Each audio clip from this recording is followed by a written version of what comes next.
Bismillahirrahmanirrahim. Pemuda hijrah dan ikhwatifillah. Saya ulangi sedikit tentang materi sebelum sholat isya tadi, bahwa seorang pemuda yang belum menikah, dia akan mendapatkan janji-janji yang sangat istimewa dari Allah dan Rasulnya. Yang pertama adalah janji akan digolongkan termasuk di antara orang-orang muhajirin. Dan salah satu keistimewaan orang muhajirin nanti di akhirat, mereka akan menjadi orang yang pertama masuk surga. Karena mereka yang sabiqunal awwalun. Dan kalau dikaitkan sabiqunal awwalun itu kepada surat Al-Waqi'ah, was-sabiqun as-sabiqun, maka orang yang sabiqunal awwalun yaitu muhajirin di dunia, mereka nanti yang sabiqunal awwalun ke dalam surga. Jadi ini luar biasa.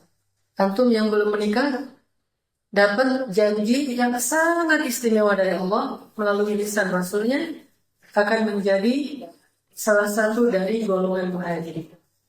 Bukankah hijrah itu sudah ditutup pintunya setelah Fathu Makkah? Tidak ada lagi hijrah setelah hari Fathu Makkah. Hijrah dalam arti berpindah dari satu negeri kufar yaitu Makkah waktu itu kepada Madinah yang sudah Islam. Tetapi hijrah dengan cara yang lain masih terbuka. Dan salah satu cara hijrah yang paling istimewa itu adalah menjadi pemuda yang belum menikah dan kemudian memperoleh janji termasuk dari golongan muhajirin. Amin. Yang kedua, janji Allah untuk antum yang belum menikah adalah akan digolongkan di dalam salah satu di antara 7 golongan, yudhilluhumullahu fi dhillih yauma la dhilla illa dhilluh. Hari itu kita sangat membutuhkan dhilal dari Allah Subhanahu wa taala. Dan betapa beruntungnya antum yang masih muda dan belum menikah jika antum mendapatkan janji dhilalullah, dhilalur rahman pada hari ketika tidak ada lagi dhilal. Di dunia kita masih bisa berlindung di dalam zilalnya kendaraan kita, berlindung dalam dalam nikmatnya teduhnya kendaraan mobil kita, berlindung dalam teduhnya payung ketika kita di tempat yang panas, seperti orang yang sedang haji misalnya di Arafah, berlindung di dalam tendanya yang ada AC, atau berlindung di dalam rumahnya, atau berlindung di bawah pohon ketika dia musafir sampai ke suatu oasis. Tapi nanti di pada mahsyar, di hari kiamat tidak ada zilal selain zilal Allah SWT. Dan jarak matahari ke bumi jauh lebih dekat daripada matahari sekarang yang ke bumi. Ini benar-benar membutuhkan, bahkan ada orang yang tenggelam dalam keringatnya sendiri karena begitu panasnya hari itu. Sehingga Nabi mengatakan beruntung orang yang mendapatkan zilal Allah. Dan bukan cuma satu yang masuk dalam kategori tema kita, nomor 2 dan nomor 5. Tapi nomor 2 ini khusus untuk antum, nomor 5 baru nanti umum bagi yang belum dan yang sudah menikah. Ini janji kedua. Mudah-mudahan kita menjadi orang yang dapat zilal Allah. Janji yang ketiga tadi, antum yang belum menikah tapi masih bisa beribadah kepada Allah dalam ketaatan, masih ke masjid, rajin duduk dalam majelis ilmu dan seterusnya. Pemuda yang duduk dalam majelis ilmu seperti Ashabul Kahfi, maka hidup antum itu setiap harinya, bahkan setiap detiknya adalah ibadah di sisi Allah.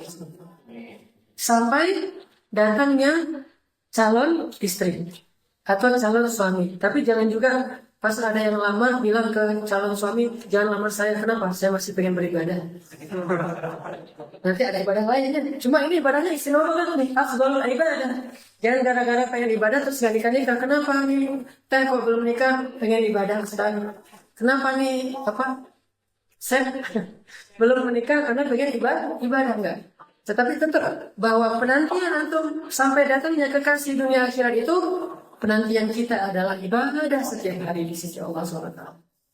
Ini janji-janji istimewa dari Allah dan Rasul kepada antum secara khusus dan kepada semua kaum muslim secara umum. Pertanyaan kedua, gimana caranya biar bisa mendapatkan janji yang istimewa ini? Harus jadi pemuda seperti apa kita? Kalau kita belum menikah, tapi kita menjadi orang yang istimewa, padahal kita belum menikah. Lebih istimewa dari yang sudah menikah. Gimana caranya? Coba kita buka surat An-Nur. Surat 24, ayat 33. Di situ ada jawabannya. Surat An-Nur, surat 24, ayat 33. Gimana caranya mendapatkan semua yang dijanjikan Allah tadi, sedangkan kita belum menikah? Ujiannya berat. Jawabannya ada di surat An-Nur ayat 33. Kita baca satu baris saja dari ayat yang panjang ini. Bismillahirrahmanirrahim.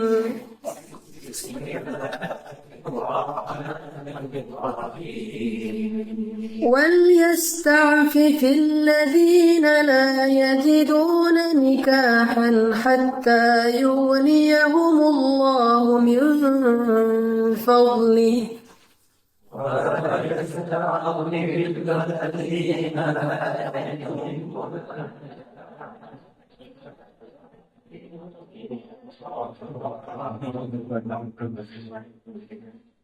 Hendaklah orang-orang yang belum mampu menikah menjaga iffah atau menjaga kehormatannya sampai Allah memberikannya kemampuan dari karunia Allah Subhanahu wa taala. Jadi apa? Syaratnya kalau kita mau dapat semua janji Allah tadi, jagalah iffah. Sifat iffah. Sifat menjaga kehormatan. Ini perintahnya, wal yasta'fif. Kalau nanti ada teman kita, aduh galau gitu. Wal yasta'fif, bilang kayak gitu. Jaga kehormatan. Galau boleh, tapi jangan sampai gara-gara galau bilang kehormatan. Dan iffah ini peluas sebetulnya. Ada iffah tadi dalam urusan makanan. Artinya kalau makan itu jangan kelihatan terlalu rakus. Itu berarti menjaga kehormatan. Dalam ta'am. Ada iffah dalam pekerjaan. Jangan menjadi orang yang menghalalkan segala cara. Iffah dalam urusan meminta-minta. Jangan suka meminta-minta. Kalau minta itu harus malu. Jadi kalau kita minta pinjam itu benar-benar karena terpaksa. Jangan jadikan itu sebagai profesi. Itu berarti nggak punya iffah. Iffah dalam berpakaian ya. Menjaga diri jangan sampai pakaian kita itu menghinakan diri kita. Yaitu dengan pakaian yang bersih, pakaian yang baik, penampilan yang menarik. Itu iffah. Semuanya iffah. Bahkan Nabi bilang apa? Ketika Nabi mampir di daerah Quba sebelum masuk Madinah, karena kalian ingin bertemu dengan saudara-saudara kalian orang Ansor, hendaklah kalian memakai pakaian yang bagus atau yang baru atau yang masih baik. Kemudian hendaklah kalian membersihkan kendaraan kalian. Jadi sebelum bertemu dengan sesama muslim, ada sunnah itu untuk memakai pakaian yang baik dan juga memakai kendaraan yang sudah bersih. Kalau kita bisa membersihkannya. Artinya ini namanya iffah. Tapi kata ulama, yang paling tinggi derajat iffahnya adalah wal hafizuna furujahum wal hafizat. Iffah dengan cara menjaga kehormatan melalui menahan hawa nafsu. Ini namanya menjaga iffah. Saya bacakan lagi hadis-hadis tentang perintah menjaga iffah dari Rasulullah SAW. Selain ayat surat An-Nur ayat 33. Tadi Nabi mengatakan apa? 3 orang yang pasti Allah akan menolongnya. Salah satu di antara 3 ini bahkan sederajat dengan mujahid adalah orang yang menikah karena ingin menjaga kehormatan atau menjaga iffah. Bukankah tadi ayatnya? Walladzina hum li furujihim hafizun. Gimana caranya? Illa ala azwajihim aw ma malakat aymanuhum fa innahum ghairu malumin. Kalau itu nggak tercela. Jadi jangan bilang orang yang menikah karena ingin menjaga kehormatan karena hawa nafsu itu tercela. Allah hanya bilang ghairu malumin, nggak boleh dicela. Jadi siapa yang mencela orang yang menikah karena hawa nafsu, berarti dia telah mendustakan ayat Allah. Allah sendiri mengatakan demikian, ghairu malumin, tidak masalah, tidak tercela orang yang menikah karena iffah. Kata Nabi, an-nakih untuk menjaga iffah. Terus, faman ibtagha wara'a dzalik. Siapa yang mencari-cari cara yang sebaliknya atau dibalik itu, Allah menggunakan bahasa dibalik, artinya sembunyi-sembunyi, cara-cara curang, baik itu dengan berzina atau yang mendekati zina. Nah, apa yang mendekati zina? Semua perbuatan-perbuatan yang menyerupai zina, baik melakukannya sendiri yang disebut dengan istimna, kemudian juga termasuk pacaran, itu mendekati zina. Ini semuanya adalah cara-cara kita menjaga iffah. Kalau sudah terlanjur gimana Ustaz? Putusin aja kata Ustaz Felix Show. putusin aja. Tapi bukan berarti putus silaturahim, putus pacarannya. Silaturahim tetap berlanjut. Tapi jangan membohongi Allah ya. Ngapain itu silaturahim Ustaz? Silaturahim malam minggu. Jadi putusin aja hubungan pacarannya, tetapi silaturahim tetap berlanjut. Siapa tahu memang dia jodoh kita. Cuma dengan cara yang halal. Dan tidak ada istilah pacaran Islami. Karena Islam itu tidak ada pacaran. Kalaupun ada ta'aruf, maka ta'aruf itu harus benar-benar syar'i. Jangan mengganti nama, tapi sama aja prakteknya. Ini mirip dengan Bani Israel. Yang dulu saya cerita. Berikan saya sepotong ikan ini. Padahal yang ditunjuk babi kan ya. Dan ini nggak boleh babi untuk kamu. Emangnya saya minta babi, saya kan minta ikan. Tapi nunjuknya ke arah tadi. Nah ini namanya mengganti istilah, tetapi substansinya sama. Sama kalau di Riyadhus Shalihin, larangan menamakan khamar dengan nama karom. Apa itu karom? Sesuatu yang baik. Jadi nggak boleh iklan khamar itu keren-keren gitu, nggak boleh. Haram mengiklankan sesuatu yang tidak baik dengan bahasa-bahasa yang baik atau keren, itu nggak boleh. Kenapa? Akan memancing orang untuk mencobanya. Nah begitu juga yang ini. Pacaran putusin aja tapi tetap silaturahim, dan juga yang lain tinggalkan. Itu berarti aifah. Kalau udah terlanjur gimana? Taubatan nasuha, maka Allah Subhanahu wa taala akan memberi kita kesempatan untuk kesekian kalinya mendapatkan janji-janji Allah. Kalau kita belum menikah. Terus Nabi juga bilang gini. Ma yakun indi min khairin falan udkhiruhu ankum wa man yasta'fif yu'iffahullah. Saya tidak suka kalau ada satu kebaikan terus saya tidak memberitahu kepada kalian, kata Nabi. Jadi kalau ada satu kebaikan dari Allah, ilmu atau hidayah atau risalah atau syariah atau apapun dari Allah ilham kepada Nabi, Nabi nggak suka diam aja, pasti akan dikasih tahu. Nah, apa kebaikan yang Nabi pengen kasih tahu? Wa may yasta'fif, siapa yang menjaga kehormatannya, yu'iffahullah, Allah yang akan menjaga iffahnya. Artinya apa? Kalau kita bisa menjaga kehormatan kita, maka Allah Subhanahu wa taala yang akan menjaga kehidupan kita sehingga kita menjadi orang yang terus terhormat. Orang yang menjadi hina karena dia tidak menjaga kehormatannya. Sehingga akhirnya ditemukan berdua-duaan, masuk TV kan jadi hina kan ya? Kecuali di Indonesia mungkin nggak terlalu hina kalau gitu-gitu. Kalau di kaum muslimin harusnya itu menjadi hina. Di kita makin kayak gitu makin terkenal. Terus udah kayak gitu, udah jelas-jelas berbuat sesuatu yang hina, kemudian orang-orang lain masih mengidolakan. Ini nggak boleh nih, mengidolakan orang yang jelas-jelas Allah menghinakan. Kalau dia sudah bertobat, maka tetap dia tidak boleh diidolakan karena dosanya, tetapi diidolakan karena taubatnya. Yang jelas, siapa yang menjaga kehormatannya, Allah juga akan menjaga kehormatan orang itu. Ya, artinya Allah menjamin dia akan mulia di mata Allah, malaikat, dan orang-orang soleh. Jadi kita akan mulia di mata orang soleh insya Allah kalau kita menjaga iffah. Terus apa lagi kata Nabi tentang iffah?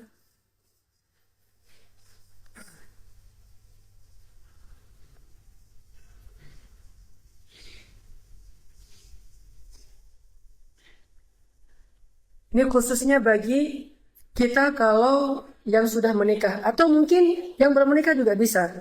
Iffah menjaga kehormatan dengan tidak mengganggu istri orang lain. Sampai ada hadis kayak gitu. Jangan mengganggu istri orang lain. Apa bahasanya? Afu ta'afu nisa'ukum. Iffahlah kalian. Artinya janganlah kalian mengganggu atau selingkuh atau berbuat dosa di balik penglihatan istri kalian atau suami kalian, sehingga Allah akan menjaga iffah dari pasangan kalian. Jadi seorang istri yang tidak menjaga iffah dirinya, Allah tidak akan menjaga iffah suaminya. Seorang suami yang tidak menjaga iffah dirinya, Allah tidak akan menjaga iffah istrinya. Dan siapa yang tidak ingin istrinya diganggu orang lain, jangan ganggu istri orang lain. Dan siapa yang tidak ingin putrinya diganggu oleh orang lain, jangan ganggu putri orang lain. Makanya hadis tentang seorang laki-laki yang masuk Islam tapi nggak bisa meninggalkan zina kan?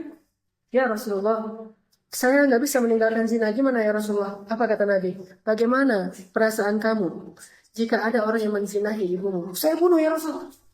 Gimana perasaan kamu jika ada yang menzinahi istrimu? Oh itu lebih lagi. Bagaimana perasaan kamu jika ada yang menzinahi adik perempuanmu? Oh marah. Bagaimana perasaanmu kalau ada yang menzinahi putrimu? Itu lebih marah lagi. Begitulah perasaan orang yang ibunya engkau zinahi, istrinya engkau zinahi, adik perempuannya engkau zinahi, dan putri mereka engkau zinahi. Akhirnya dia menangis. Lalu Nabi mengusap dadanya dan mendoakan, ya Allah, lapangkan dadanya dan bersihkanlah kemaluannya. Sehingga sejak saat itu dia mengatakan, dulu zina adalah perbuatan yang paling saya suka, tapi sekarang zina adalah perbuatan yang paling saya benci. Kenapa? Al-jaza min jinsil amal. Balasan itu sesuai dengan jenis amal. Hati-hati. Tubu ilallahi taubatan nasuha. Bertobatlah. Kalau yang belum nikah, saya belum punya istri, jadi nggak apa-apa saya misalnya mengerjain istri orang. Nanti setelah menikah, naudzubillah min dzalik, maka tubu ilallahi taubatan nasuha. Karena kita nggak mau istri kita dikerjain orang lain. Nah, ini namanya ifah. Baik yang belum menikah atau yang sudah menikah. Dan kita lebih nggak mau lagi anak kita yang dikerjain orang lain. Walaupun mungkin kita belum punya anak, suatu saat kalau kita punya anak perempuan, dan saya punya anak perempuan 2, 3. Dan saya nggak mau anak perempuan saya diganggu oleh orang lain. Sehingga itu jadi motivasi bagi kita untuk menjaga aifah kita. Karena al-jaza min jinsil amal itu berlaku. Dan banyak kisahnya. Kenapa ada seorang ayah yang kemudian anaknya jadi pembantu di rumah orang dan disiksa. Karena ayah ini dulu ketika dia masih berjaya-berjaya yang pernah menyiksa pembantu di rumahnya. Dan itu terjadi. Kok bisa ke anaknya Ustaz? Allahu a'lam. Ini harus dibedah lagi. Yang jelas itu terjadi. Dan kayak gini itu kata Rasulullah. Al-jaza min jinsil amal. Balasan itu tergantung jenis amalnya. Makanya kata Nabi, siapa yang tidak ingin anaknya, istrinya diganggu orang, maka jangan ganggu istri orang. Saya sebagai ustaz, kadang walaupun ustaz juga dapat ujian seperti itu. Apalagi ustaz di Indonesia. Ujiannya luar biasa. Kadang ada yang curhat malam-malam jam 12 malam, curhat tentang suaminya. Suami saya kayak gini Ustaz segala macam. Lama-lama curhatnya jadi ke masalah pribadi. Akhirnya itu kan ujian bagi kita untuk di stop nggak nih? Sampai ada kadang-kadang yang karena udah sering curhat akhirnya ngirim emotikonnya kiss. Bukan Masya Allah ini mah astagfirullah. Emotikonnya kiss, bukan 1, 3 bayangin. Itu berat sekali. Kalau saya nggak ingat, nanti ada yang ngirim emotikon ke istri saya, habis orang kan gitu ya. Saya nggak mau, langsung dihapus dari data kontak saya, nggak ada lagi, nggak berani, takut. Kenapa? Karena tadi niatnya baik, tapi setan kan datang. Makanya tahu kan kisah Barsisa itu, seorang ulama Habib Bani Israel yang berakhir di tiang gantungan dalam keadaan syirik gara-gara berzina dan membunuh. Itu kan awalnya niatnya baik, pengen bantu seorang perempuan, main curhat, mau ta'lim, lama-lama jadi berzina. Bukan berarti nggak boleh curhat ataupun nggak boleh ta'lim, tetapi harus ada batasannya. Kalau udah melewati batasan, langsung mundur. Motivasinya apa? Saya nggak mau kalau anak saya diginiin. Saya nggak mau kalau istri saya diginiin. Makanya laki-laki yang paling baik itu laki-laki yang pencemburu. Makanya jangan bilang istilah posesif. Posesif itu istilah orang liberal. Posesif itu dalam Islam itu baik. Cemburu. Bahkan orang yang nggak punya cemburu itu namanya apa? Dayus. Dal ya, bukan J. Bukan G. Dayus. Apa itu dayus? Kata Nabi, dayus seorang suami yang tahu istrinya berbuat nusyuz, tapi dia bersabar atas itu. Itu dayus. Ustaz, istri saya ternyata selingkuh. Terus gimana Pak? Ya saya sabar aja Ustaz. Itu dayus. Gak boleh dia sabar. Dia harus semangat besar. Dia bisa memukul istrinya dengan pukulan yang tidak melukai, tapi bisa dipukul. Pukullah mereka. Saya pernah dulu ada acara di Papua, terus saya dijemput ke Bandara Halim. Waktu itu ada pakai driver dari Jakarta, ngejemput saya ke Bandung. Nah, pas di tengah jalan dari Bandung ke Jakarta, dia curhat, Ustaz, saya boleh curhat? Oh boleh Pak, gitu. Kan cuma berdua ya. Ini Ustaz, istri saya itu pegawai kecamatan PNS. Saya heran, beberapa tahun terakhir istri saya itu senang dandan. Istri saya itu sering beli lingerie. Tapi lingerie itu nggak pernah dipakai untuk saya. Saya heran itu apa lingerie kayak gini. Ternyata selama ini kita saling menjaga, saling menghormati untuk tidak membuka HP itu salah ya. Nggak membuka HP pasangan itu salah. Itu bukan privasi itu. Nggak ada privasi dalam hubungan suami istri. Udah terbuka semuanya. Masa yang lain dibuka HP enggak? Aneh kan ya? Jadi Ini bisa dibuka. Jadi nggak ada apa, jangan buka HP mama. Itu privasi mama. Nggak ada itu dalam Islam. Justru suami membuka karena cemburu, dan cemburu itulah yang menjaga dia dan menjaga keluarganya. Anfusakum wa ahlikum nar. Karena selama ini saya nggak pernah buka. Suatu saat saya beranikan diri, Ustaz, pas dia lagi mandi, saya buka. Saya nangis, Ustaz, katanya. Oh, pembicaraannya udah luar biasa, dalam banget. Sampai udah panggilannya mama papa, terus ngomongnya masalah intim. Saya nangis luar biasa, Ustaz. Terus saya bilang, terus gimana sekarang? Saya karena kasihan sama anak saya bersabar aja, Ustaz. Itu dayus. Nggak boleh kayak gitu, Pak. Dia harus tegas. Karena kata Nabi, ada dua orang yang tidak akan masuk surga dan akan Allah laknat. Siapa yang dilaknat? Kata wadayus. Siapa kata? Perempuan yang asal ngomong, yang suka sekali menyebarkan isu, namanya cenah. Makanya yang sering bilang cenah itu ini ribut. Kalau kata orang Jawa, cari nih, cenah. Kalau bahasa Arabnya qila wa qala. Kata Nabi, iya, wa qila wa qala. Hati-hati dengan qila wa qala. Karena Allah marah dengan qila wa qala. Cenah, cari nih, katanya.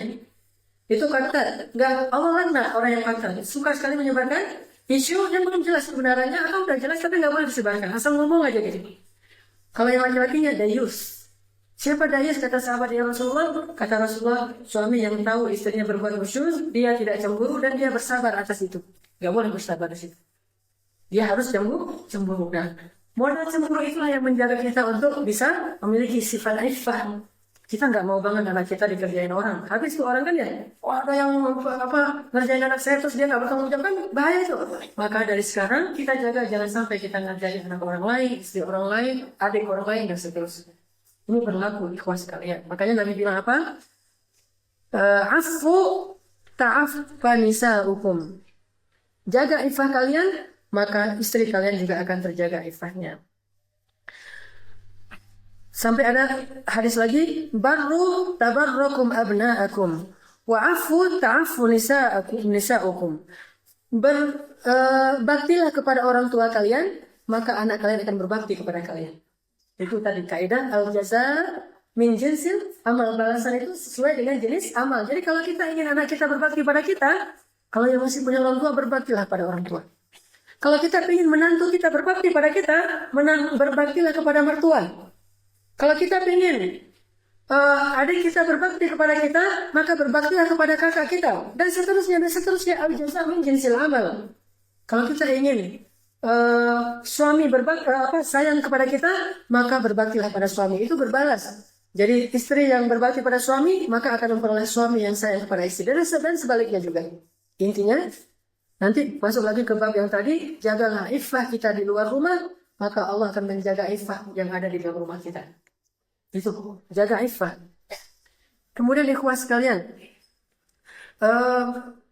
sifat iffah ini dari para ulama banyak sekali komen dari para ulama. Di antaranya komen Imam Asy-Syafi'i tentang iffah.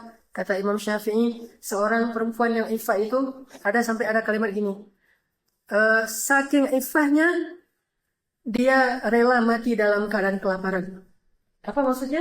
Dia nggak mau menjual dirinya demi bisa makan. Nggak mau. Itu sifat afif. Al-afifah. Seorang perempuan yang afifah.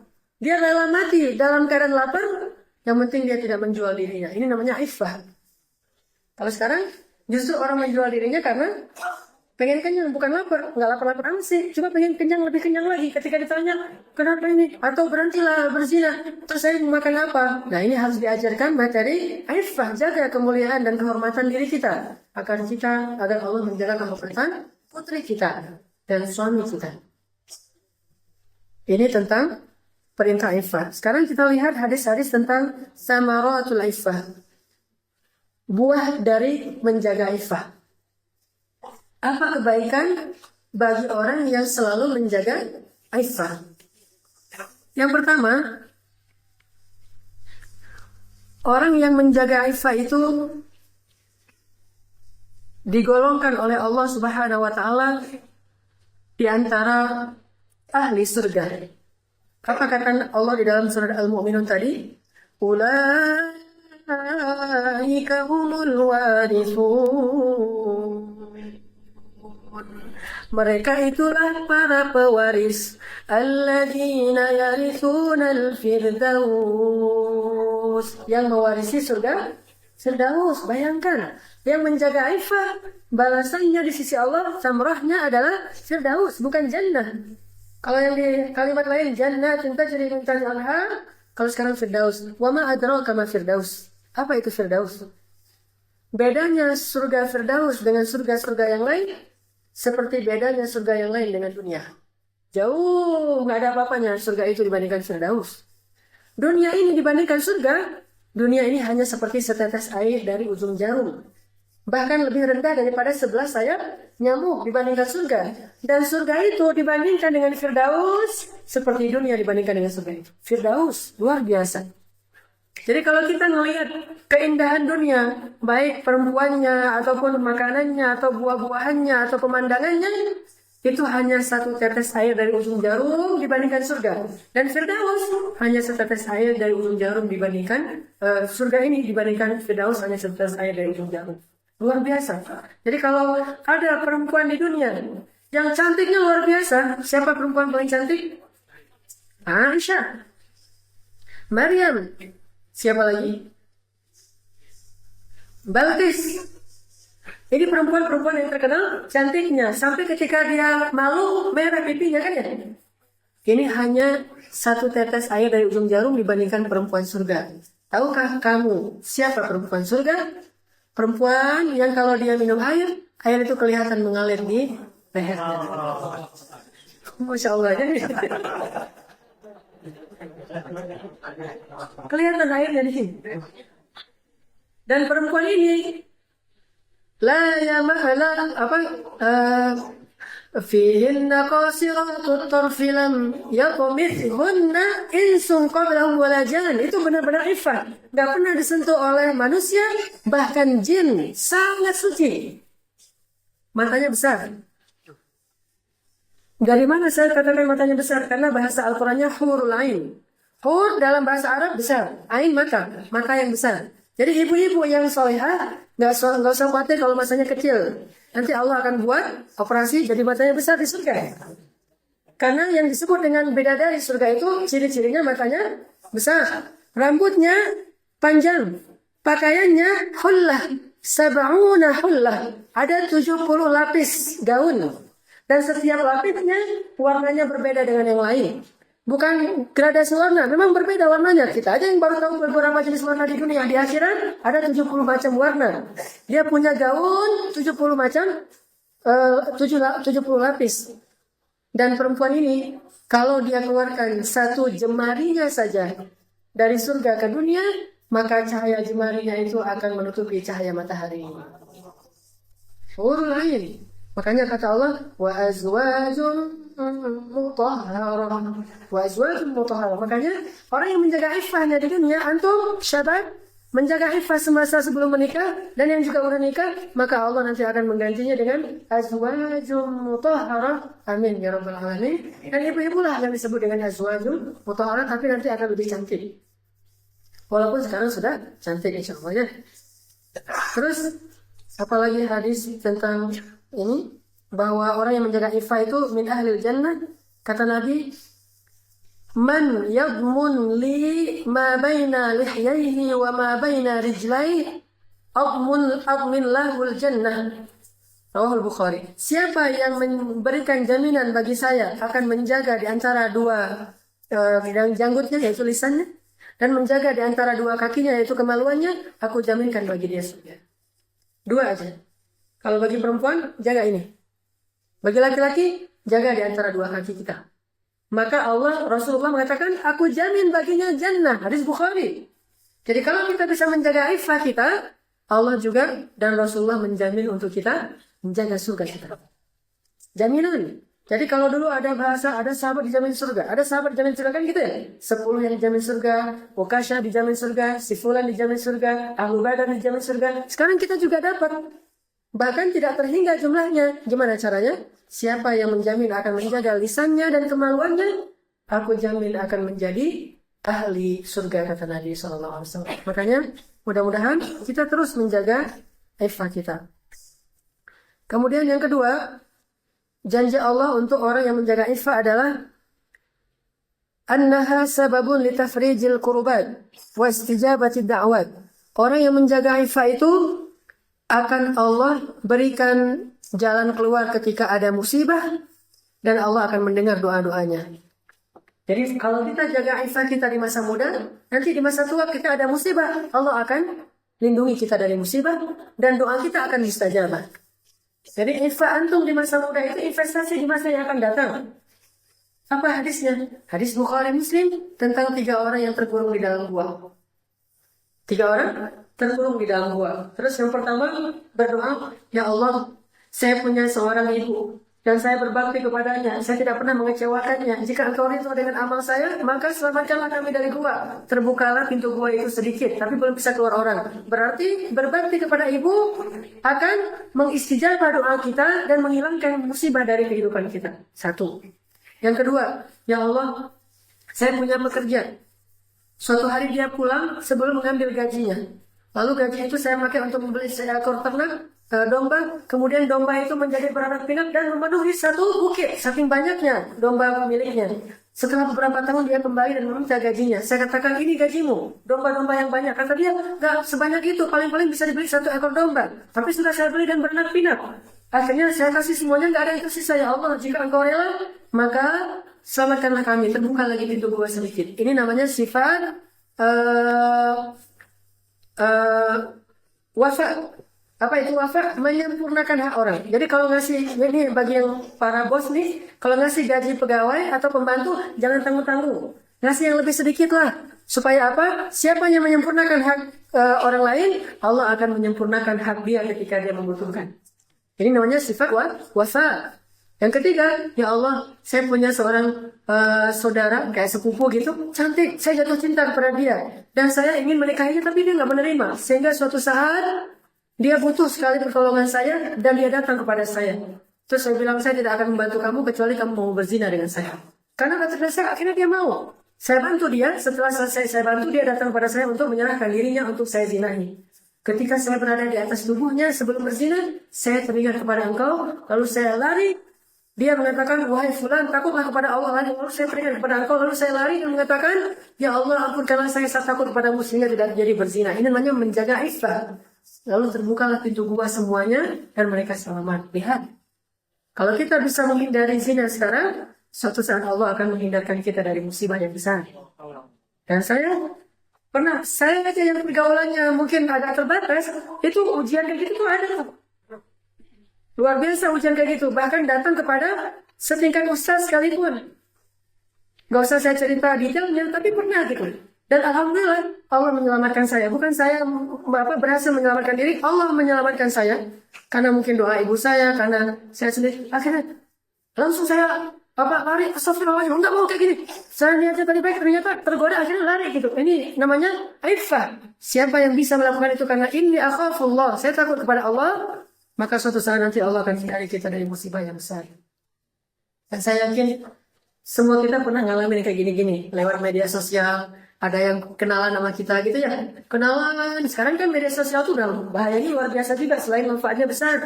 Sehingga saat itu kemampuan kita untuk berani untuk mengkat. Saya nggak mau lagi dengan orang kayak gini. Ini nggak bener nih cowok kayak gini. Kadang-kadang apalagi yang ibu-ibu yang akhwat. Apalagi cantik. Suaranya bagus. Suka ada telepon nyasar kan. Bahkan istri saya pernah ada telepon nyasar. Diteleponin. Kamu di mana? Apa segala macam SMS. Nama kamu siapa? Aku jomblo loh. Gitu-gitu. Nah ini kan berarti ujian datang kepada kita. Nah ketika seorang perempuan mampu untuk banyak yang jadi korban. Karena dia udah putus asa menjadi jomblo. Akhirnya dia tunggu yang nyasar aja lah. Yang nyasar pun gak masalah gitu. Dan kan yang nyasar. Oh untung nyasar kesini gitu ya. Namanya orang nyasar kan gak benar kan. Yang benar itu gak nyasar. Dia nyari. Kalau yang nyasar itu gak benar. Jadi hati-hati dengan yang lagi kesasar.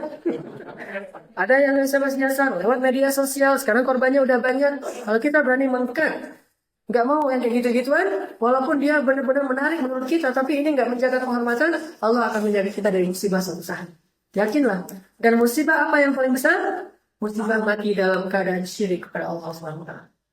Jadi Allah akan jaga kita dari bisikan syaitan ketika kita sakaratul maut. Ini yang kedua. Yang ketiga, orang yang menjaga ifahnya, maka Allah Subhanahu wa Ta'ala akan membuahkan baginya cinta yang terindah. Jadi kalau antum mau ketemu dengan jodoh atau kekasih dunia akhirat, caranya gampang. Jagalah iffah ketika kita masih single. Karena kasih sayang, cinta sejati itu adalah anugerah Allah. Dan kepada siapa Allah menganugerahkan cinta itu? Innal ladzina amanu wa 'amilus shalihati sayaj'alu lahumur rahmanu wudda. Di akhir surat Maryam. Orang yang beriman dan beramal soleh, Allah akan memberikan untuk mereka wudda. Wudda itu mawaddah, cinta. Siapa yang Allah anugerahkan cinta sejati? Mereka yang beriman dan beramal soleh. Dan iman dan amal soleh di sini kata para ulama tafsir menjaga iffah. Siapa yang pernah dapat itu? Pertama adalah Musa. Musa itu orang yang sangat menjaga iffah. Bersama istrinya ketika beliau hijrah ke Madian, ketemu dua cewek cantik. Lagi ngantri mau ngasih minum ternaknya. Musa melihat dari jauh, cewek cantik ngantri. Ditolong gitu. Niatnya baik nolong gitu. Ada apa kok kalian ngantri di belakang? Kami tidak bisa memberi minuman ternak kami sebelum yang laki-laki itu selesai. Nah ini kan menjaga iffah. Dia rela ngantri di paling belakang dalam waktu yang lama demi untuk bisa menjaga kehormatan. Ini cewek luar biasa nih. Satu yang dinikahi oleh Musa walaupun dua-duanya iffah. Akhirnya Musa datang, biar saya membantu kalian. Musa itu kuat, karena udah jalan jauh tapi masih sanggup. Akhirnya dia ambil timba, dia kasih minuman ternak yang ratusan ekor onta. Bayangin onta minum berapa puluh liter satu ontanya dan 100 onta. Bayangin aja kekuatan Musa.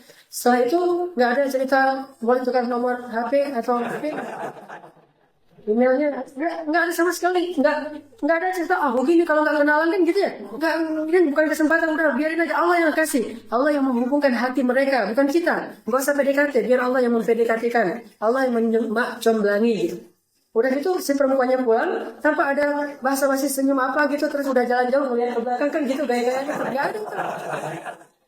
Kodenya gitu kan, kalau dia udah berjalan jauh kayak di film ADC kan ya, kalau dia lihat ke belakang berarti dia tertarik.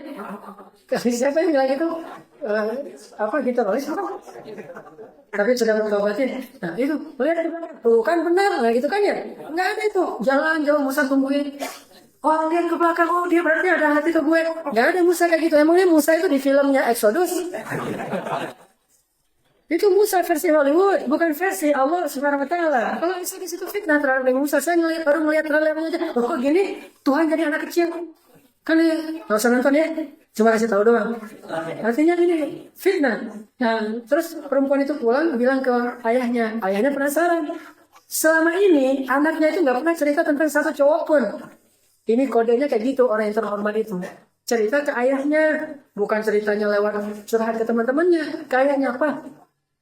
Bahasa saya ya, kalau dulu kan ya abadi, kalau sekarang Pak gitu ya, Pak tadi ada laki-laki baik, orangnya qawiyun amin, kuat dan amanah, bukan ganteng bukan, qawiyun amin, kuat dan amanah, dia baik sekali membantu kami memberikan minuman ternak. Terus siapa undang dia ke rumah, ayah ingin berterima kasih. Ayahnya tuh tahu orang yang bijaksana. Anak saya seumur-umur gak pernah ngomongin seorang cowok pun, kalau ini dia ngomongin, berarti ini ada perasaan gitu. Kayaknya tahu, daripada orang yang soal itu kayak gitu. Kalau sekarang kan udah ngomong kayak gitu nggak ngerti-ngerti karena anak kan udah biasa ngomong cowok lain. Ya, tadi ketemu ada seorang aktivis soleh. Oh iya. Kalau selama ini cuma ngomongnya kayak gitu, jadi biasa aja gitu. Kalau ini karena nggak pernah ngomong, sekali ngomong ada kode gitu, langsung paham. Diundang Musa. Datang karena ayahnya udah sepuh banget, nggak bisa jalan jauh. Akhirnya perempuan ini datang lagi berdua, terus bilang, ayahku mengundangmu ke rumah untuk mengucapkan terima kasih. Musa apa katanya, di mana rumahnya? Enggak, jalan aja, pokoknya ngekorin aja. Si perempuan di depan, Musa di belakang. Sebalik, Musa di depan, perempuan di belakang. Itu cara jalan yang sunnah tuh. Kalau jalan dengan perempuan di belakang, laki-laki di depan. Tapi kan nggak tahu rumahnya, ya gampang, tinggal di belakang aja, dari belakang, belok kanan. Gak usah paling-paling. Neng, rumahnya yang mana? Pura-pura nggak tahu, udah jelas semuanya di situ, masih nanya gitu ya. Terus berdiri di bawah hujan, adegan-adegan kayak gitu. Gak ada yang gitu-gituan. Aku akan berdiri di sini sampai hujan berhenti. Emang hujannya cuma gerimis doang, bentar lagi juga berhenti. Ini nggak ada jalan depan, perempuannya di belakang. Udah sampai di rumah Musa, akhirnya ayahnya langsung melamar Musa, tapi nanti sejatinya Musa yang melamar, tapi ini mirip dengan cerita Nabi dengan Khadijah. Ini namanya iffah. Begitu juga dengan Khadijah kepada Rasulullah. Makanya siapa yang menjaga Aisyah, Allah kasih cinta sejati. Jadi nggak usah khawatir. Jangan kita melanggar hukum Allah untuk mendapatkan cinta. Karena cinta itu anugerah Allah. Jadi nggak akan dikasih pada pelanggar hukum-hukum Allah Subhanahu Wa Taala. Itu ikhwas sekalian. Jadi masih banyak sebetulnya, tapi intinya sih itu. Mari kita mensyukuri nikmat jomblo dengan cara menjaga iffah. Itu pesan moralnya. Syukuri nikmat jomblo dan bersabarlah dengannya dengan cara menjaga iffah kita. Dan tahu ya arti iffah ya? Kalau kata orang Sunda, ipah, cek ipah. Nah itu cek iffah. Maka nggak bisa bilang fitnah, jadi ipah, cek ipah. Bahasa Arab itu syarifah, ipah, termasuk Aish. Orang Sunda nyebutnya Lois. Rasul manggil Aisyah apa? Ya Aish, wahai perempuan yang cantik dan luar biasa. Terus kita, ya Aish. Ya mudah bermanfaat. Maaf kalau terlalu banyak beliau. Memang materinya agak-agak tapi ya, mudah-mudahan tidak mengurangi kekhusyuan kita untuk mendapatkan manfaat dari nasihat-nasihat para ulama ini. Wassalamualaikum warahmatullahi wabarakatuh. Alhamdulillahirabbil alamin. Hamdan katsiran tayyiban mubarakan fih kama yuhibbu rabbuna wa yarda. Asyhadu an la ilaha illallah wahdahu la syarika lah wa asyhadu anna Muhammadan abduhu wa rasuluhu la nabiyya ba'dah. Allahumma salli wa sallim wa barik ala sayyidina Muhammadin kama dzakarahu adh-dzakiruna al-akhyar. وصل وسلم وبارك على سيدنا محمد ما اختلف الليل والنهار وصل وسلم وبارك على سيدنا وحبيبنا ومولانا محمد وعلى المهاجرين والأنصار عباد الله أوصيكم ونفسي بتقوى الله وتزودوا فإن خير الزاد التقوى إن أكرمكم عند الله أتقاكم فاتقوا الله ما استطعتم ولقد قال الله تعالى في القرآن الكريم أعوذ بالله من الشيطان الرجيم يا أيها الذين آمنوا اتقوا الله حق تقاته ولا تموتن إلا وأنتم مسلمون. Jamaah Jumat yang dirahmati Allah Subhanahu wa taala.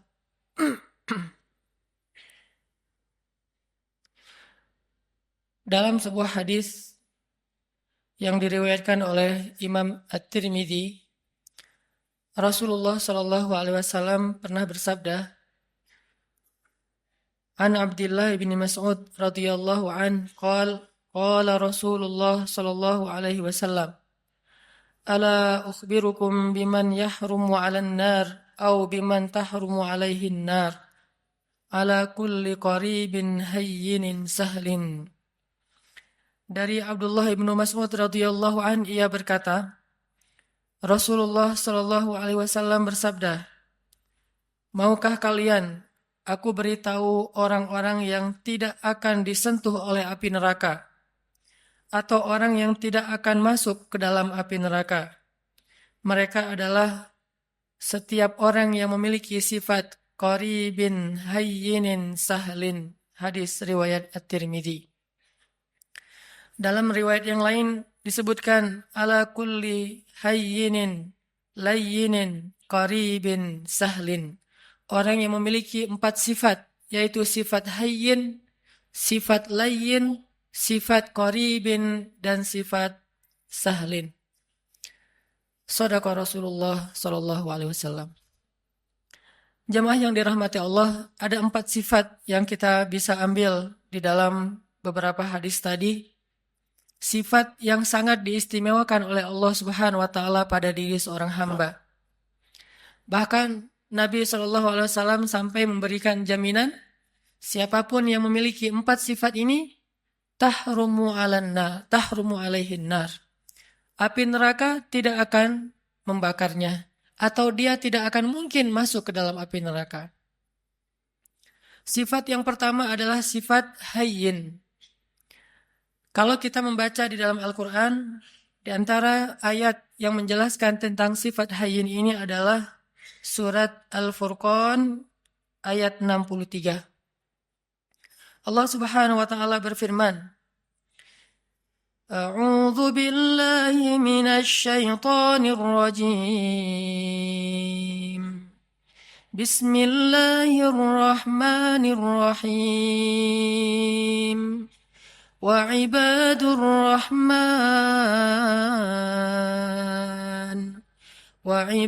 الرحمن الذين يمشون على الأرض هونا وإذا خاطبهم الجاهلون قالوا سلاما. Sadaqallahul azim.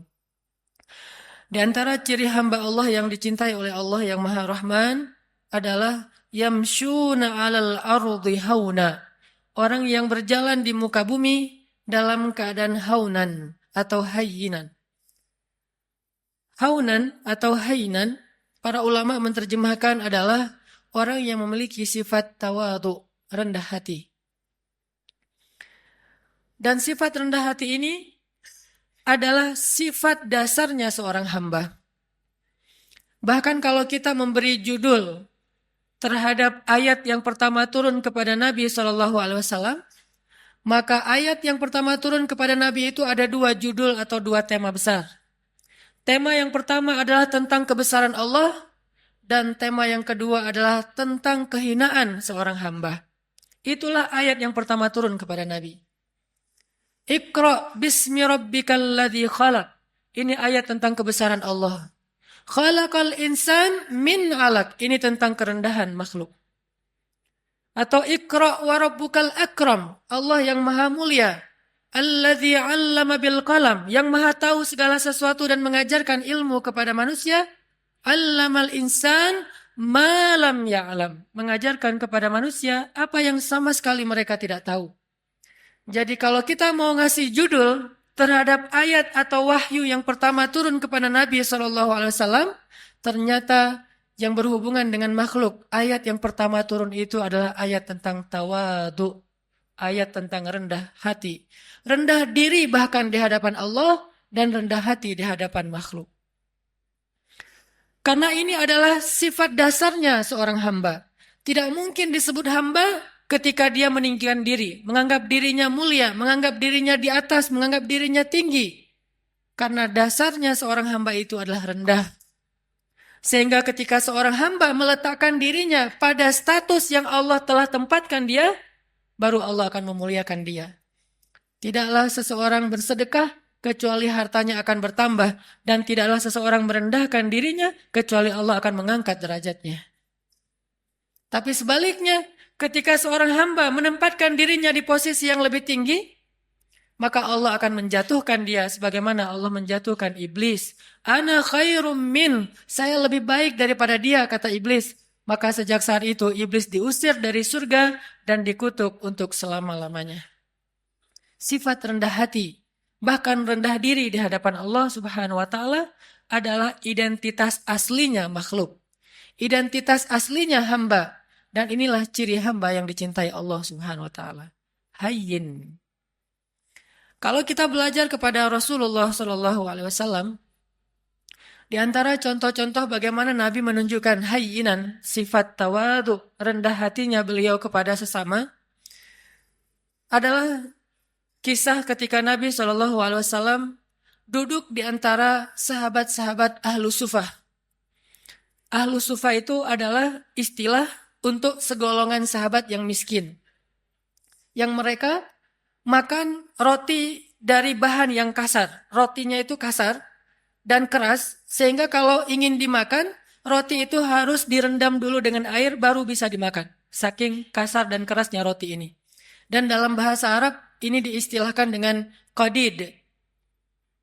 Ketika Nabi duduk di antara para sahabat miskin, lalu mereka menghidangkan roti-roti yang keras di hadapan Nabi. Lalu mereka merasa tidak enak hati karena malu kepada Rasulullah. Menganggap Rasulullah tidak pantas makan roti seperti yang mereka makan.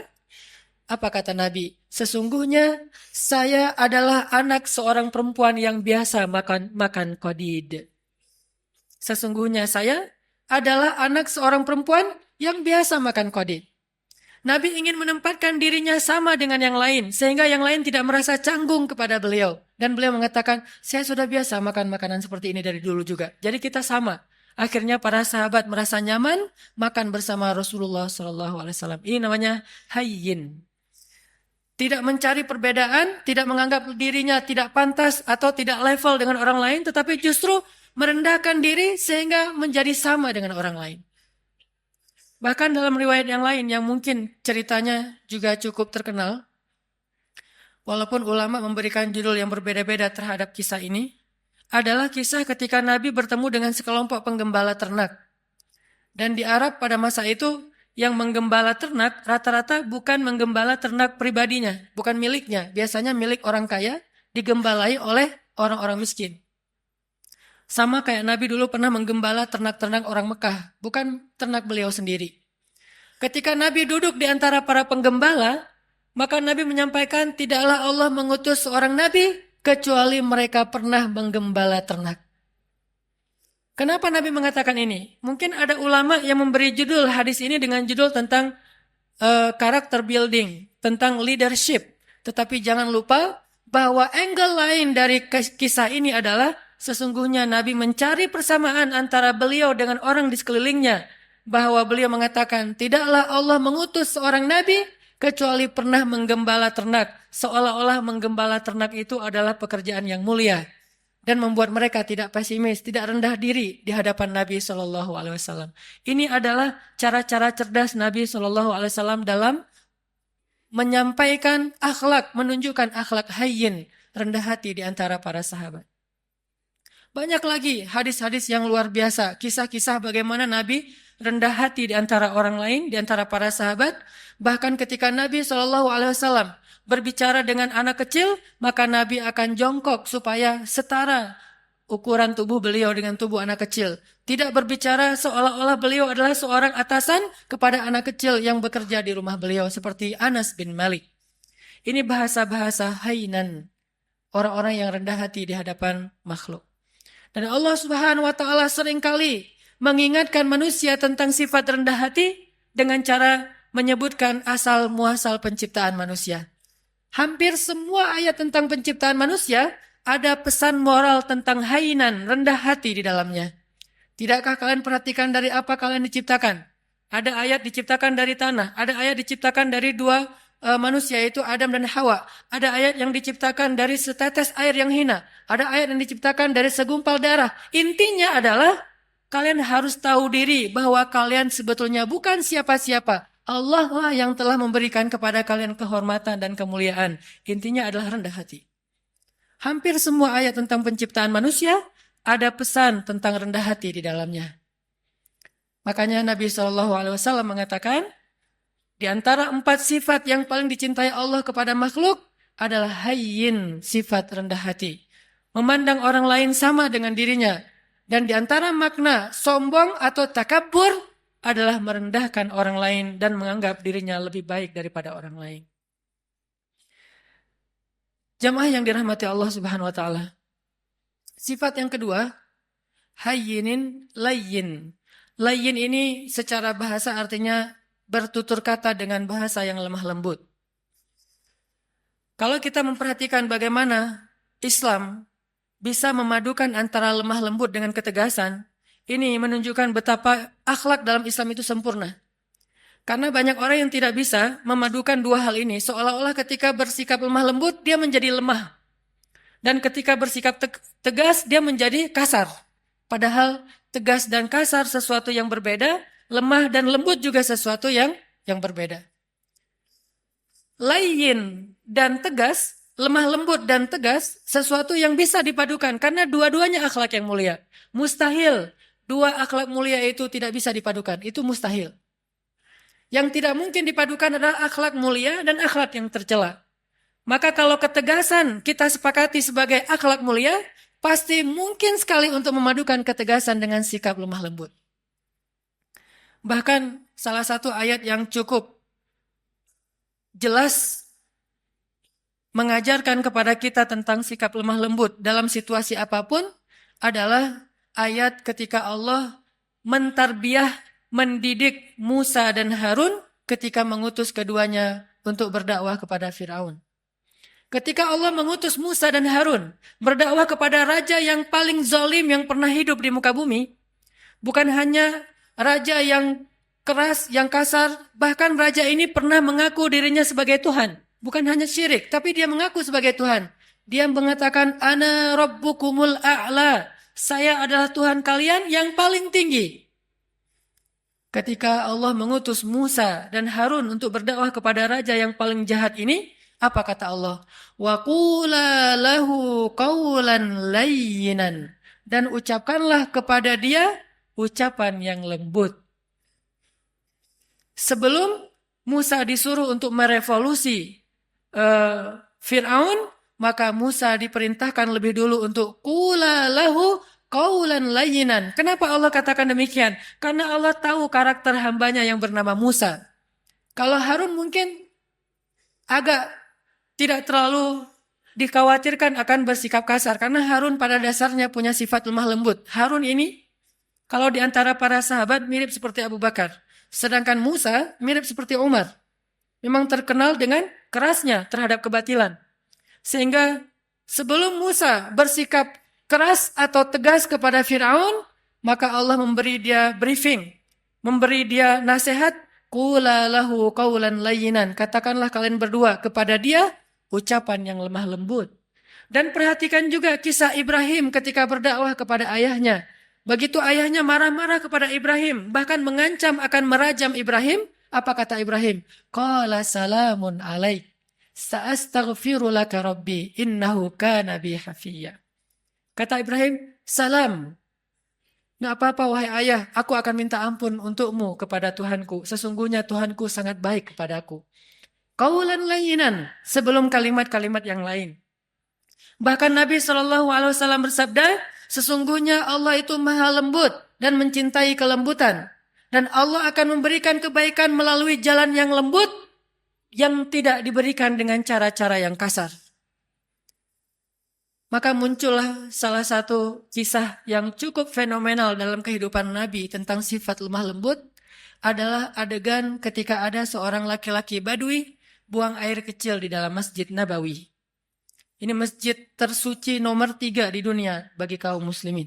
Setelah Makkah, nomor 2 bahkan setelah Makkah, kemudian Nabawi, kemudian Masjidil Aqsa. Ada orang Badui. Dan orang Badui ini dalam istilah Arab disebut A'rabi, orang yang tidak berpendidikan baik, orang yang belum paham Islam, bahkan belum masuk Islam. Dia ngelihat ada kayak tembok gitu, dia buang air kecil di situ. Lalu para sahabat berdiri ingin memarahi dia. Nabi mengatakan, tunggu, biarkan dia, jangan sakiti dia. Karena kalau dia ditahan atau dicegah, itu akan menyakiti dia, udah terlanjur. Maka biarkan dia, jangan sakiti dia. Setelah dia selesai dengan hajatnya, maka Nabi kemudian ingin mengambil air, tetapi para sahabat mendahului beliau dan membersihkan kotoran laki-laki tadi. Setelah selesai, Nabi memanggil dia, lalu mengajak dia berbicara baik-baik.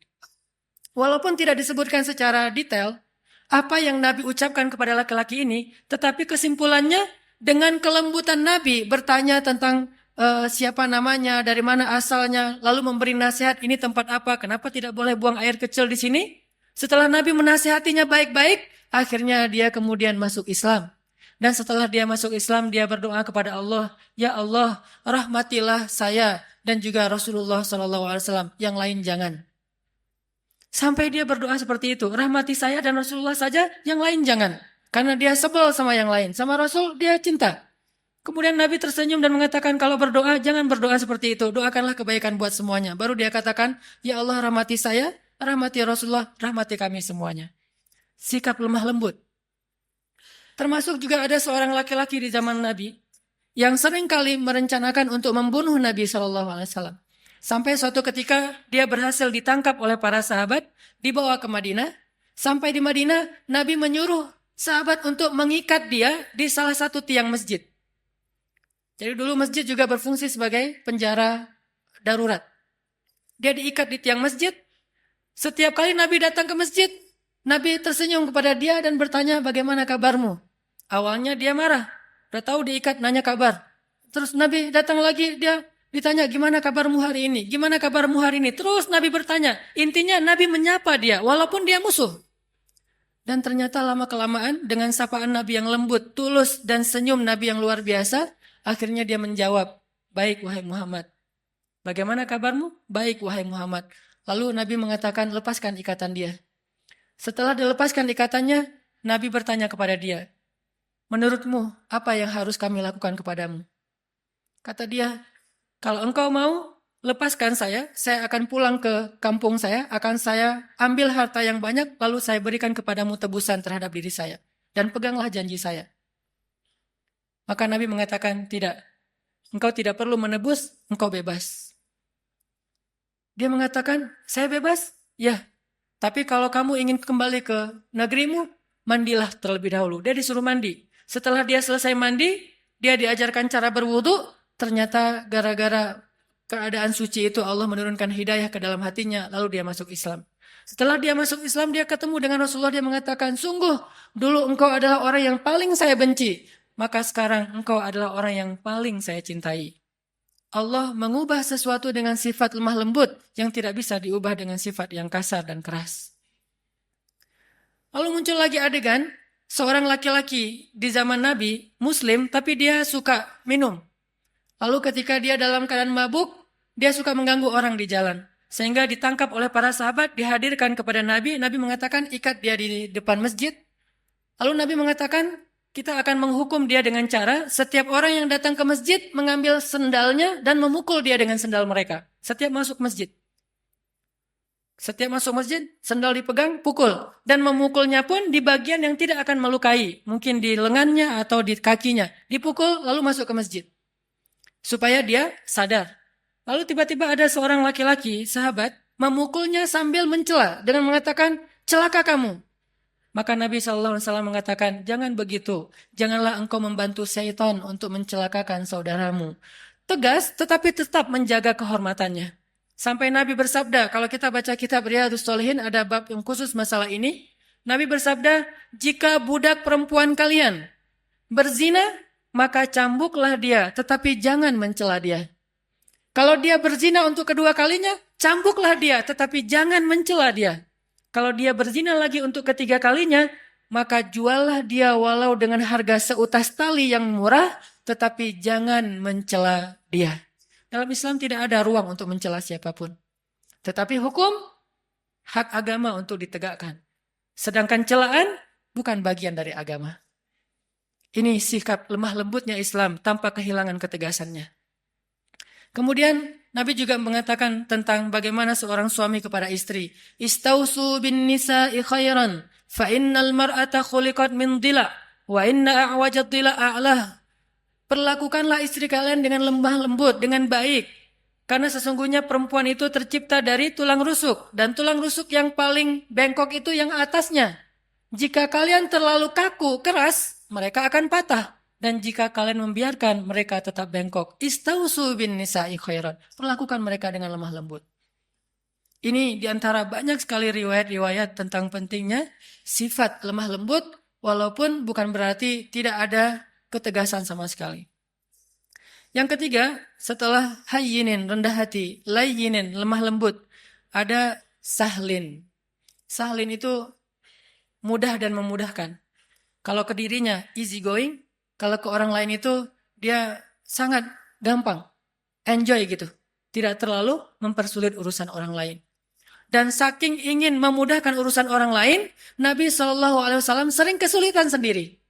Saking ingin memudahkan urusan orang lain, sampai beliau sering kesulitan sendiri. Di antaranya, suatu saat Nabi sedang berada di pasar, tiba-tiba ada seorang perempuan, kemudian meminta Nabi, hei anak muda temenin saya belanja.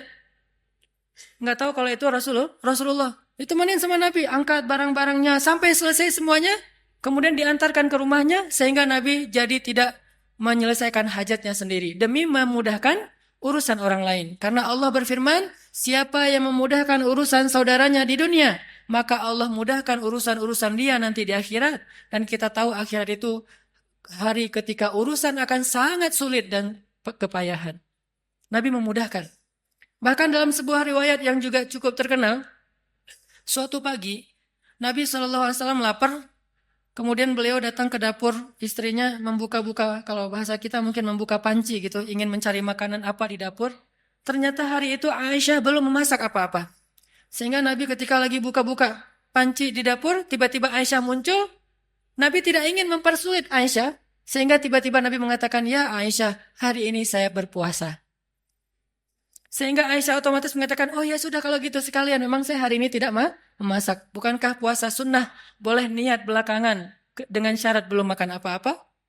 Akhirnya Nabi yang tadinya niat tidak puasa, gara-gara tidak ada makanan dan tiba-tiba Aisyah muncul. Dan kalau Nabi sampai ketahuan lagi buka-buka panci, nanti Aisyah terpaksa harus belanja, masak segala macam.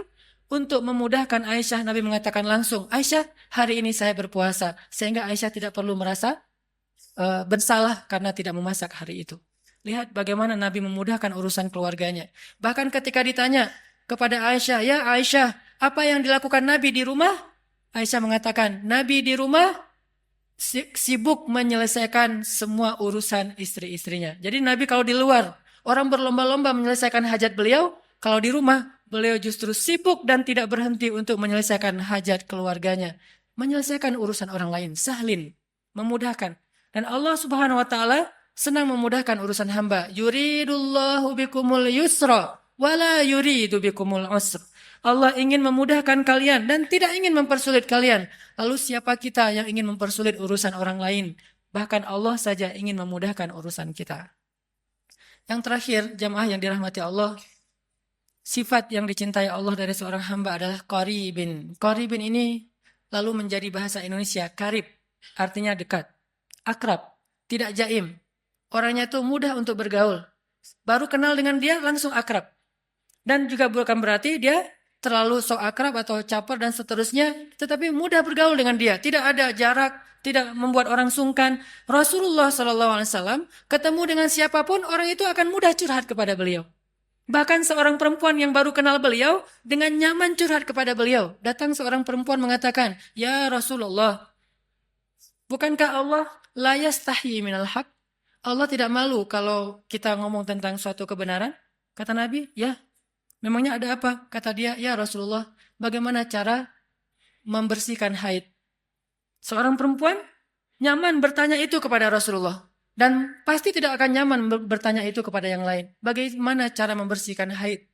Nabi mengatakan, "Ya dibersihkan." Kata dia, "Ya tapi bagaimana?" Kata Nabi, "Ya dibersihkan." Kata dia, "Ya tapi bagaimana ya Rasul?" Akhirnya Aisyah yang mendengar pertanyaan ini, memegang tangannya, membawa dia masuk ke dalam dan dijelaskan secara lebih jelas, lebih detail, karena Nabi tidak mungkin menjelaskan itu kepada yang bukan mahramnya. Tapi intinya di sini, betapa seorang perempuan merasa nyaman untuk curhat, menanyakan perihalnya kepada Rasulullah, termasuk sampai turun ayat curhat di dalam Al-Quran. Tahukah kita surat curhat di dalam Al-Quran? Surat curhat itu namanya Al-Mujadalah atau Al-Mujadilah. Kalau kita baca Al-Mujadilah artinya curhat. Kalau kita baca Al-Mujadilah artinya perempuan yang sedang curhat. Sampai turun ayat tentang curhat, seorang perempuan datang kepada Rasulullah dan menanyakan perihal masalah keluarganya kepada Rasulullah SAW. Dan tidak ada orang yang datang kepada Nabi dalam keadaan kecewa. Maka jamaah yang dirahmati Allah Subhanahu wa taala, tunjukkan 4 sifat ini dalam kehidupan sehari-hari kita. Mulai dari keluarga, tetangga, siapapun, bahkan orang yang kadang kita tidak kenal di jalan. Bukankah dengan tersenyum kita bisa mencairkan suasana? Bukankah dengan sedikit mengalah itu tidak akan merugikan kita? Kita adalah muslim. Dan sebagai muslim, kita punya tanggung jawab untuk memperlihatkan bahwa Islam itu agama yang indah, agama yang terbaik. Jangan sampai agama Islam ini dicela, justru karena akhlak kita yang tidak baik. Berarti kita telah mencoleng agama kita sendiri. Barakallahu li walakum.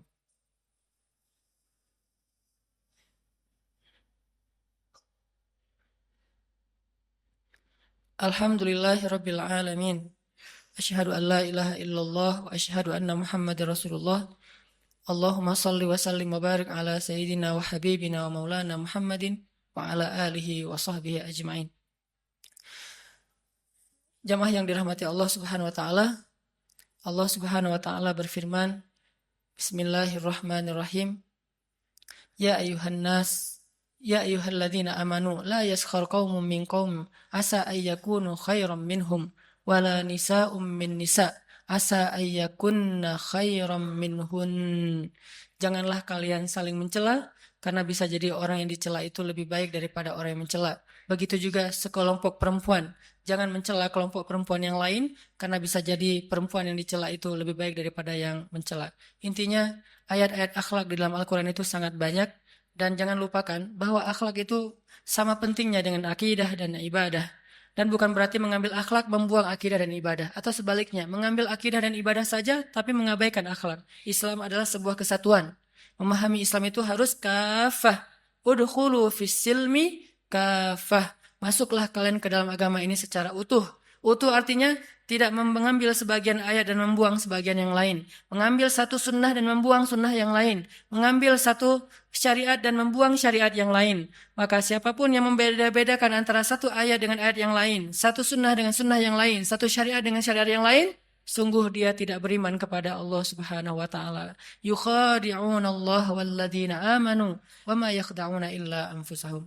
Mudah-mudahan kita bisa mengamalkan ayat dan hadis-hadis tentang akhlak ini dalam kehidupan kita, dan Allah Subhanahu wa taala memberikan apa yang dijanjikan kepada kita, yaitu terhindar dari api neraka. Terakhir, marilah kita sama-sama berdoa, dan saya selalu berharap kaum muslimin di seluruh dunia, hari Jumat adalah yaumud du'a, hari diijabahnya doa. Maka bantulah saudara-saudara kita di Suriah, di Palestina, di Rohingya, di seluruh dunia, termasuk mungkin yang di Indonesia seperti di Aceh dan di seluruh Indonesia. Bantulah mereka dengan doa. Mudah-mudahan doa-doa kita akan meringankan urusan-urusan mereka dan akan mendatangkan pertolongan Allah Subhanahu wa taala kepada mereka.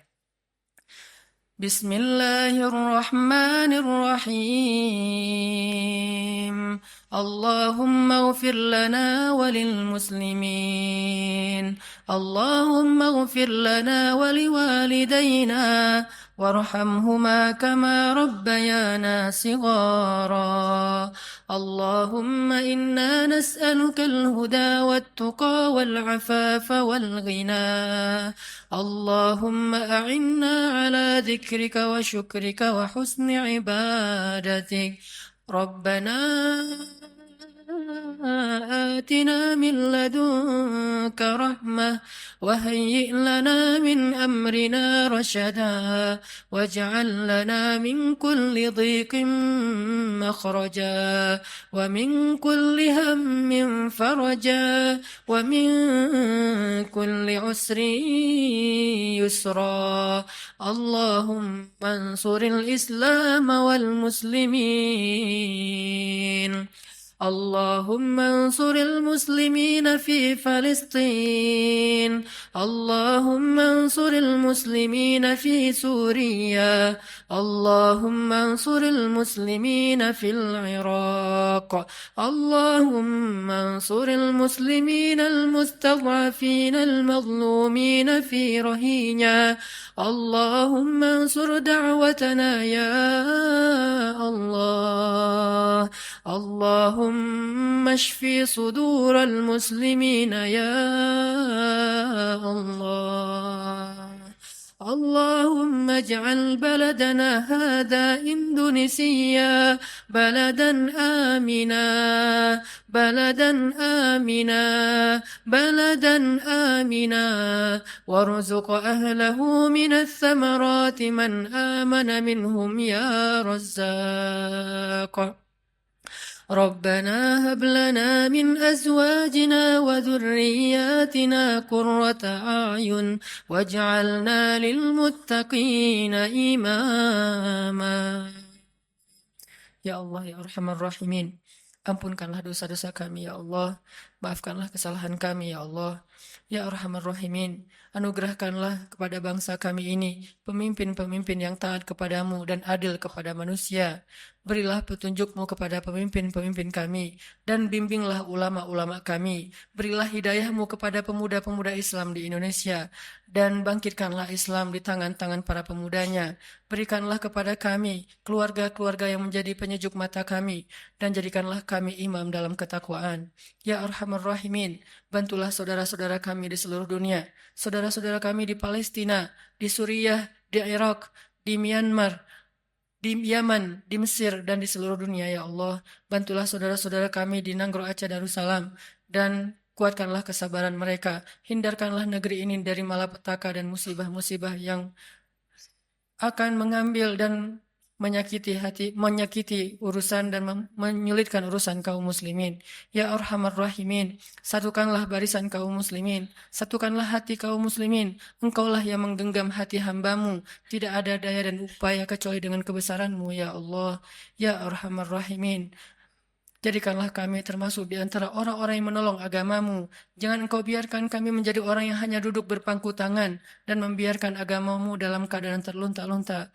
Ya Arhamar Rahimin, selamatkanlah kami di dunia dan di akhirat. Jauhkan kami dari azab kubur. Berikanlah kepada kami husnul khatimah. Rabbana atina fid dunya hasanah wa fil akhirati hasanah wa qina adzabannar. Qulu qawli hadza wastaghfirullah li wa lakum innahu huwal ghafurur rahim. Sejak Rasulullah wafat, berkali-kali Bilal minta izin kepada Abu Bakar untuk ikut jihad dan gak pulang lagi ke Madinah, pengen tinggal di tempat yang lain. Udah gak kuat lagi berada di Masjid Nabawi. Karena orang yang dia cintai telah wafat. Tapi gak diizinkan oleh Abu Bakar sampai akhirnya setelah sekian lama membujuk Abu Bakar bisa diizinkan, pergilah Bilal dan akhirnya Bilal tinggal di Syam. Kalau sekarang Suriah. Di sanalah Bilal menikah. Jadi selama ini dia asik dengan cintanya kepada Rasulullah sehingga nggak sempat mikirin pernikahan. Baru berangkat ke Syam, sampai di Syam Bilal menikah di sana. Menikah di sana, hidup di sana sampai setelah beberapa tahun berada di Syam, akhirnya bergantilah pemerintahan dari masa Abu Bakar ke masa Umar bin Khattab. Setelah beberapa tahun di Syam, pada suatu malam Bilal menangis. Malam-malam dia bangun nangis, gerung-gerung gitu kayak anak kecil. Istrinya nanya, "Ya Bilal, ada apa? Ada apa? Kamu mimpi buruk?" "Enggak, justru ini mimpi baik." "Mimpi apa?" "Aku mimpi ketemu dengan Rasulullah SAW." Dan Rasulullah bersabda, "Siapa yang melihat aku dalam mimpi, berarti dia melihat aku dalam kenyataan." Aku bertemu dengan Rasulullah di dalam mimpi dan Rasulullah berkata, "Ya Bilal, kami rindu kepadamu. Sudah lama engkau tidak mengunjungi kami, ya Bilal." Setelah bangun dari mimpi itu, Bilal semakin rindu kepada Rasul, merasa bersalah udah lama gak menjenguk Rasulullah. Akhirnya Bilal pun memutuskan untuk, kalau bahasa kita mah umroh, memutuskan untuk ziarah ke makam Rasul. Berangkat Bilal dari Syam, umroh ziarah ke makam Rasul. Melihat Bilal masuk lagi ke kota Madinah, penduduk Madinah itu berasa seperti hidup lagi di zaman Rasul. Senang gitu, dan Umar sangat senang dengan kedatangan Bilal. Sehingga selesai Bilal sholat, selesai Bilal ibadah-ibadah sunnahnya, termasuk menjenguk atau berziarah ke makam Rasul dan Abu Bakar. Kemudian Umar berkata kepada Bilal, "Ya Bilal, sudah lama kami tidak mendengar suara azan darimu. Tolong kumandangkan sekali lagi azan seperti engkau mengumandangkannya di masa Rasul. Kami rindu ingin merasakan suasana di zaman Rasul."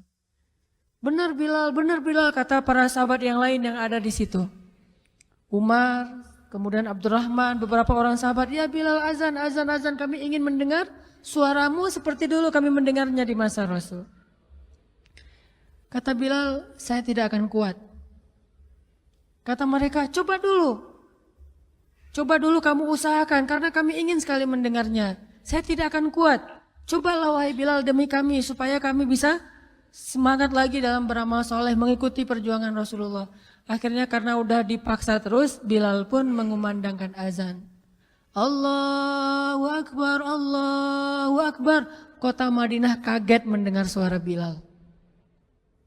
Orang-orang yang ada di rumah semuanya mengatakan, "Apakah Rasulullah sudah bangkit kembali? Apakah Rasulullah sudah bangkit kembali?" Mereka semuanya kaget dan bahagia, seolah-olah Rasulullah sudah bangkit dari kematiannya. Seperti Isa seolah-olah diturunkan kembali setelah dia diangkat ke langit. Satu kota Madinah tuh kaget bahagia gitu. Kayak seorang ibu yang kehilangan anaknya tiba-tiba mendengar suara anaknya dari jarak dekat dan ingin dipeluk segera anaknya itu. Saking rindunya mereka kepada Rasulullah. Allahu Akbar, Allahu Akbar. Pasar yang tadinya ramai tiba-tiba sepi mendengar suara Bilal yang masih sayup-sayup. Asyhadu an la ilaha illallah. Semuanya berlari keluar dari tempat-tempat kerja mereka, dari pasarnya, dari rumahnya. Semuanya berlari ke masjid. Ingin memastikan apakah Rasulullah sudah dibangkitkan kembali. Bahagia semuanya. Apakah Rasulullah sudah dibangkitkan? Apakah Rasulullah sudah hidup lagi? Semuanya bertanya dengan pertanyaan yang sama. Asyhadu an la ilaha illallah. Semuanya semangat datang ke masjid. Ngumpul, ramai banget. Kemudian ketika Bilal mengatakan, Asyhadu anna Muhammadar Rasulullah. Asyhadu anna. Gak sanggup lagi Bilal, berhenti di situ. Kemudian Bilal menangis dengan suara nangis yang luar biasa kerasnya. Lalu satu masjid menangis, lalu satu kota Madinah menangis. Sehingga para ulama mengatakan, tidak pernah kota Madinah menangis sedahsyat mereka menangis hari itu kecuali ketika Rasulullah wafat. Cuma 2 kali menangisnya kota Madinah paling dahsyat. 1 hari ketika Rasulullah wafat. Kedua hari ketika Bilal kembali mengumandangkan azan dan mengucapkan asyhadu anna Muhammadar Rasulullah. Semuanya menangis. Semuanya merasa kehilangan Rasulullah. Semuanya merasa bahwa mereka ingin kembali di zaman ketika Rasulullah masih hidup. Lalu mereka bertanya setelah semuanya selesai menangis, ya Bilal, kenapa kamu tadi menangis?